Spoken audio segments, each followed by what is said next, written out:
telinga saya kok berdenging ya, apalagi kalau malam. Kalau rame sih nggak terasa gitu, tapi seperti ada yang bunyi, berdenging, berdesing, dan seterusnya. Dan cuma saya yang bisa dengar. Aduh, mengganggu sekali. Halo, salam Bapak Ibu sekalian. Kita ketemu lagi dalam edukasi kesehatan telinga, hidung, dan tenggorok. Untuk masyarakat umum ya.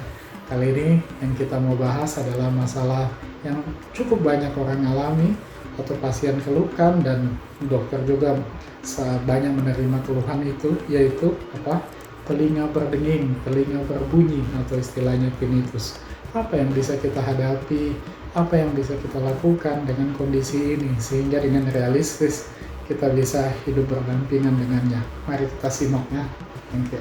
Baik Bapak Ibu sekalian, kita akan membahas soal tinnitus tersebut atau telinga berdenging ya. Saya akan membatasi masalah telinga berdenging ini di kondisi di mana segala sesuatunya sudah diperiksa dan diyakinkan dengan segala macam obat, dan kondisinya nggak ada perubahan, tetap berdenging ya. Karena kenapa saya katakan gitu? Karena berdenging ada kotoran, ada infeksi, ada kelainan di telinga, dan sebagainya. Itu juga bisa membuat telinga berdenging. Intinya itu harus dipastikan, karena kita hanya melalui edukasi secara online ini, maka tentu hal yang begitu sudah harus diperiksakan dulu ke dokter untuk dilihat keadaannya dan untuk diterapi sesuai dengan keadaannya gitu. Nah, yang saya bicarakan di sini pada keadaan di mana semua sudah dilakukan, semua juga obat-obatan yang diperlukan sudah diberikan, dan tetap berdenging, tetap ada denging, terutama pada saat sunyi, pada saat tidak sibuk, malam misalnya, itu makin mengganggu sekali. Dan ya aduh, nggak enak sekali dokter, ini kenapa sampai jadi begini, masa hal yang begini nggak bisa diobati dan sebagainya, bagaimana caranya. Apalagi kemudian itu terjadi pada orang tua kita ya, yang sudah sepuh, itu pun juga dialami dan sangat mengganggu. Baik, yang saya sampaikan di sini adalah dua hal yang sederhana, tapi ya memang mungkin tidak akan begitu talk chair, langsung enak, langsung nyaman, tetapi saya mau mengatakan dua prinsip yang kemudian kita bisa terapkan di kondisi di mana tidak bisa lagi sudah maksimal dilakukan pemeriksaan dan terapi. Maka apa yang bisa kita lakukan? Yang pertama adalah menggunakan yang namanya masking atau masker, atau menutupi berdenging yang diproduksi oleh telinga kita. Kita bisa lihat gampang, sederhana. Sekarang banyak sekali aplikasi yang ada di App Store atau di Play Store kita bisa unduh, kita bisa download di situ ya. Tinggal masukin aja nama dengan tulisan tinnitus, TINNITUS, kemudian sound therapy gitu ya. Kita lihat aja. Nah, di situ pasti akan muncul macam-macam, ada tinnitus calmer, ada segala macam cara untuk mengatasi tinnitus. Prinsipnya di situ adalah adanya diproduksi suara yang lebih jauh, lebih nyaman, lebih baik, yang akan menutupi dari denging yang dihasilkan oleh telinga kita.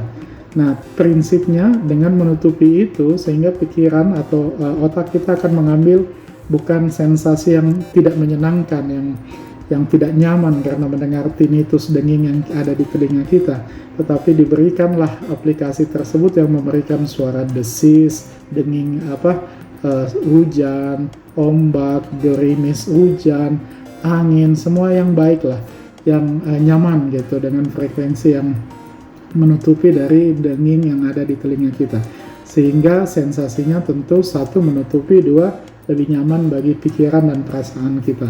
Itu kita pakai pada saat waktu-waktu yang paling kita tahu bahwa denging itu paling kencang pada saat apa gitu.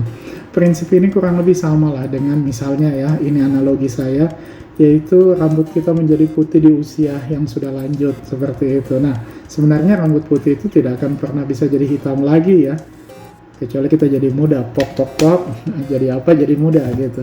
Tetapi dengan kita yang ada adalah kita cat rambut, cat jadi hitam lagi, jadi warna ungu, jadi warna kuning. Tapi sebenarnya prinsipnya rambut itu masih tetap putih gitu, karena usia. Nah, jadi karena ditutupi, maka kemudian dia jadi tidak kelihatan. Nah, prinsip itulah yang dipakai dengan tinnitus sound therapy ini. Nah, ini coba kita bisa manfaatkan ya. Yang kedua adalah prinsip untuk tidak memperhatikan. Kalau kita memperhatikan segala sesuatu, maka hal itu semakin nyata terbentuk kenyataannya. Walaupun sebenarnya ada, tetapi kalau kita mengalihkan perhatian kita, melakukan yang lain atau mencari kesibukan yang lain, tidak memberi perhatian pada denging itu, maka kemudian hal itu sedikit banyak bisa kita hidup lebih berdamai dengannya gitu, lebih menerima keadaan itu, kita mengatur kalbu kita untuk memahami itu, dan ternyata kita masih bisa melakukan banyak hal yang lain. Dan tentu kita jangan terlalu khawatir bahwa itu akan menjadi sesuatu yang buruk, sesuatu yang menyeramkan. Rasanya tidak sampai demikian. Biasanya faktor usia, faktor hal-hal yang kita belum tahu gitu, itu memang membuat suatu mekanisme bunyi yang sangat kompleks di dalam telinga bagian dalam kita. Tapi kalau kita terus-menerus terpaku sampai depresi, stres dengan keadaan itu, padahal itu mungkin tidak bisa hilang, maka sayang kita membuang waktu. Hidup berdamai dengannya, ibarat biasa guru-guru kami mengajarkan, ada tangan nih, kita masih bisa lihat di antara tangan ini. Sebenarnya kalau kita fokus di jari-jari ini, kita maka jadi akan stres. Tapi kalau kita melihat di antara jari itu dan melihat ke sana, dan seolah-olah ini jadi ada tapi kemudian tidak ada. Jadi akhirnya kita tetap bisa melakukan hal-hal yang lain. Saya rasa dua prinsip itu Bapak Ibu cobalah untuk mau melakukannya, dan kemudian memang tidak langsung kita nyaman, tetapi kadang-kadang ada keadaan di mana kita nggak bisa mengubah, tetapi kemudian kita menerima, itu juga adalah salah satu solusi, salah satu terapi, sehingga kita hidup berdampingan dan semua akan baik-baik saja. Mudah-mudahan membantu video singkat ini, semoga kita selalu sehat dan tetap semangat. Salam.